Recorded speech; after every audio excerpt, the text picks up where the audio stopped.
Assalamualaikum warahmatullahi wabarakatuh. Perkenalkan, nama saya Marwa Rashifa'a dari kelompok 7. Di sini saya diutus sebagai moderator untuk kelompok 6. Pada kesempatan kali ini, kelompok 6 akan membahas materi tentang bencana dan mitigasinya. Baiklah, langsung saja saya persilahkan kepada pemateri untuk memaparkan materinya. Kami dari kelompok 6 dengan anggota yang pertama Sabana Marwa dengan NIM 210208501016 dan saya Allah dengan NIM 210208501011 akan membahas tentang bencana alam dan mitigasinya. Pada presentasi kali ini kami punya dua pokok bahasan. Yang pertama, bencana alam yang akan dijelaskan oleh saya Renata, dan yang kedua, mitigasi bencana alam yang akan dijelaskan oleh Sabana Marwah. Nah, topik pertama yang kami bahas itu bencana alam. Tapi sebelum kita masuk jenis bencana alam dan dampaknya, mari kita mengetahui apa pengertian dari bencana alam. Bencana alam adalah suatu peristiwa alam yang terjadi dan memiliki dampak yang besar bagi manusia dan lingkungannya, baik bersifat positif maupun negatif. Bencana alam ini juga merupakan fenomena alam yang tidak diketahui dengan pasti kapan akan terjadi. Pada slide, kami telah menampilkan beberapa contoh-contoh bentuk-bentuk bencana alam. Ada gunung meletus, gempa, tsunami, banjir, tanah longsor, dan kekeringan. Pasti kita pernah mendengar tsunami Aceh yang terjadi pada tahun 2014 dan tsunami Jepang yang terjadi pada 2011. Bahkan mungkin kita juga pernah mendengar tentang letusan gunung Krakatau yang dampaknya sangat besar. Nah, mari kita sama-sama mengetahui jenis-jenis bencana alam dan dampak yang diberikan. Pada pokok bahasan bencana alam ini, kami mempunyai lagi dua topik penting yang akan kami bahas, itu jenis-jenis bencana alam dan dampaknya. Yang pertama, jenis-jenis bencana alam. Jenis-jenis bencana alam ini terbagi atas 4. Yang pertama, jenis bencana alam meteorologi, yang artinya berhubungan dengan iklim. Bencana alam ini umumnya tidak mempunyai daerah-daerah khusus untuk terjadinya bencana ini. Namun, pada daerah-daerah tertentu ada terjadi banjir musiman, kekeringan, dan badai tropis. Bencana alam yang bersifat meteorologi ini yang paling sering terjadi yaitu banjir dan kekeringan. Contohnya di Indonesia yang sering menjadi langganan banjir. Nah, yang kedua, bencana alam geologi adalah bencana alam yang terjadi di permukaan bumi seperti gempa bumi, tsunami, dan longsor serta gunung meletus. Contoh bencana alam yang paling sering umum terjadi yaitu adalah gempa bumi, tsunami, dan gunung meletus. Yang berikutnya, yang ketiga, wabah. Wabah adalah penyakit menular yang menyebar melalui populasi manusia di dalam lingkungan besar, misalnya antar negara atau seluruh negara. Contohnya seperti sekarang corona, seperti wabah corona yang sedang terjadi saat ini. Yang terakhir, bencana alam dari luar angkasa. Bencana alam dari luar angkasa adalah datangnya berbagai benda langit atau seperti asteroid dan gangguan badai matahari.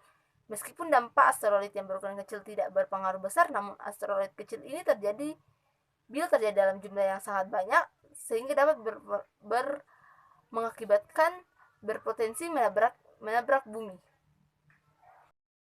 Yang kedua yang akan kami bahas itu bencana alam. Bencana alam ada yang bersifat positif dan juga ada yang bersifat negatif. Yang bersifat positif, yang pertama, gempa bumi dapat membuat mineral dan batu mulia naik ke permukaan sehingga lebih mudah ditambang. Yang kedua, letusan gunung berapi yang membuat tanah menjadi subur di sekitarnya. Yang ketiga, gempa bumi yang membuat daratan-daratan baru. Yang keempat, meningkatnya kewaspadaan manusia. Yang kelima, memicu ilmuwan-ilmuwan untuk menciptakan teknologi-teknologi baru untuk meminimalisir terjadinya bencana alam. Nah, yang bersifat negatif dapat merusak pada bidang ekonomi, sosial, lingkungan, dan merusak infrastruktur yang dapat mengganggu aktivitas sosial. Ada juga kerusakan ekosistem, kehilangan tempat tinggal, dan bahkan menelan korban jiwa.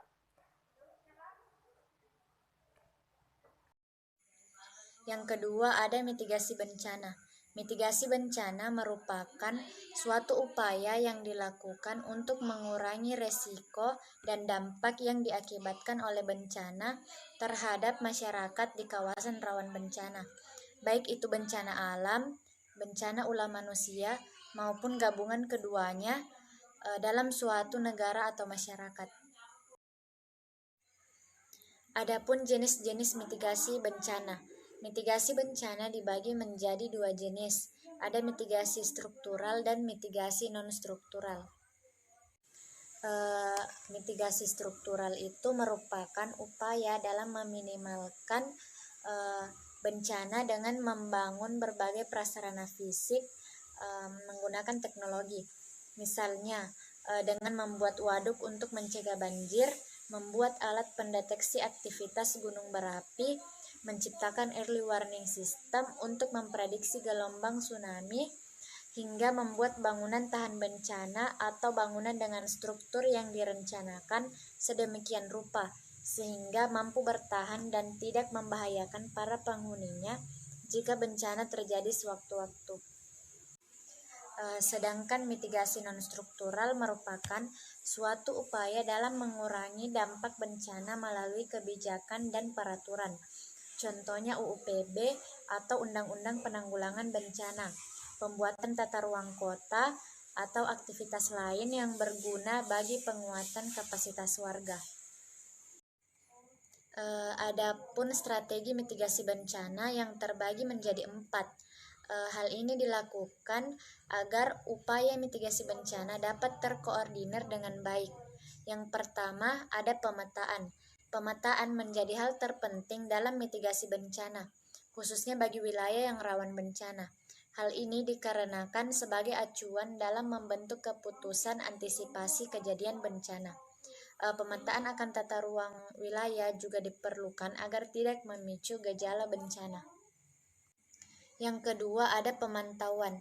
Pemantauan hasil pemetaan tingkat kerawanan bencana pada setiap daerah akan sangat membantu dalam pemantauan dari segi prediksi terjadinya bencana.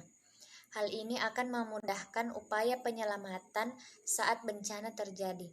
Pemantauan juga dapat dilakukan untuk pembangunan infrastruktur agar tetap memperhatikan AMDAL atau analisis mengenai dampak lingkungan. Yang ketiga, ada penyebaran informasi. Penyebaran informasi dapat kita lakukan dengan cara memberikan poster atau leaflet kepada pemerintah kabupaten atau kota dan provinsi di seluruh Indonesia yang rawan bencana tentang tata cara mengenali, mencegah, dan penanganan bencana. Tujuannya untuk meningkatkan kewaspadaan terhadap bencana geologi di kawasan tertentu. Yang keempat, ada peringatan dini.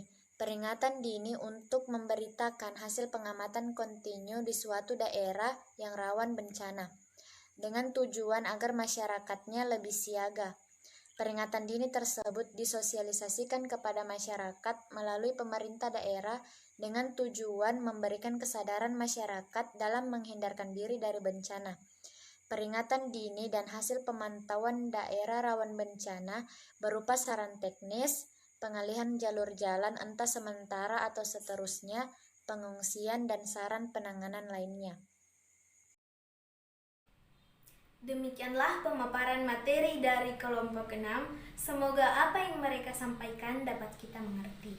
Jika ada pertanyaan, saran, ataupun sanggahan, silahkan tuliskan di forum diskusi Syamoke. Dan apabila ada salah kata dalam penuturan kami memohon maaf. Wabillahi taufiq wal hidayah. Wassalamualaikum warahmatullahi wabarakatuh.